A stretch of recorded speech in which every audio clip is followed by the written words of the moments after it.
തന്റെ എല്ലാ കാര്യങ്ങളും കൃത്യതയോടെയും ചടുലതയോടെയും ചെയ്തു തരുന്ന അണ്ണാറക്കണ്ണനോട് സിംഹരാജാവിന് പ്രത്യേക സ്നേഹവും മമതയും തോന്നി. മറ്റുള്ള അണ്ണാന്മാരെ പോലെ കളിച്ചും ചിരിച്ചും സമയം കളയാതെ എന്നെ കൃത്യമായി സേവിച്ചു നിന്നാൽ വിരമിക്കുമ്പോൾ ഒരു വലിയ പാരിതോഷികം നിനക്ക് നൽകാമെന്ന് സിംഹം അണ്ണാനോട് പറഞ്ഞു.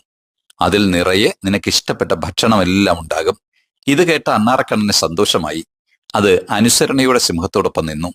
മറ്റുള്ളവർ മരം ചാടിയും പഴങ്ങൾ കഴിച്ചും സന്തോഷിച്ചപ്പോൾ രാജാവിനൊപ്പം നിന്ന അണ്ണാൻ തനിക്ക് വിരമിക്കുമ്പോൾ ലഭിക്കാനിരിക്കുന്ന വിഭവങ്ങൾ ഓർത്ത് സന്തോഷിച്ചു. കുറെ വർഷങ്ങൾ കഴിഞ്ഞു. വിരമിക്കാൻ പ്രായമായ അണ്ണാന് രാജാവ് വാഗ്ദാനം നൽകിയത് പ്രകാരമുള്ള വിഭവങ്ങൾ കൊണ്ട് വിരുന്നൊരുക്കി. എന്നാൽ ഭക്ഷണ സാധനങ്ങൾ കണ്ട് കണ്ണ് നിറഞ്ഞെങ്കിലും പ്രായം കൊണ്ട് അവശനായ ആ അണ്ണാറക്കണ്ണന് പക്ഷെ അവയൊന്നും തിന്നാനുള്ള ശേഷി ഉണ്ടായിരുന്നില്ല.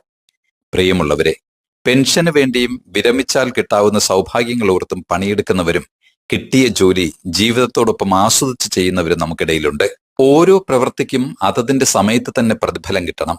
ഏതെങ്കിലും കാലത്ത് എവിടെങ്കിലും വെച്ച് കിട്ടുമെന്ന് പറയുന്ന വാഗ്ദാനങ്ങൾക്ക് പിന്നാലെ പോകുന്നവർക്ക് തത്സമയ സന്തോഷം ആസ്വദിക്കാനാവില്ല.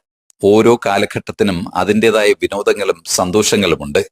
അവയെല്ലാം അതത് സമയത്ത് തന്നെ അനുഭവിക്കണം. കുട്ടിക്കാലത്തെ സന്തോഷങ്ങളല്ല മധ്യവയസ്സിൽ, കൗമാരത്തിന്റെ മുൻഗണനകളല്ല വാർദ്ധക്യത്തിൽ. ആനന്ദാനുഭൂതികൾ അവസാന കാലത്തേക്ക് നീട്ടിവെച്ച് ഇരട്ടിപ്പിക്കാൻ ജീവിതം കൂട്ടുപലിശ കേന്ദ്രമല്ലെന്നോർക്കുക. Please subscribe.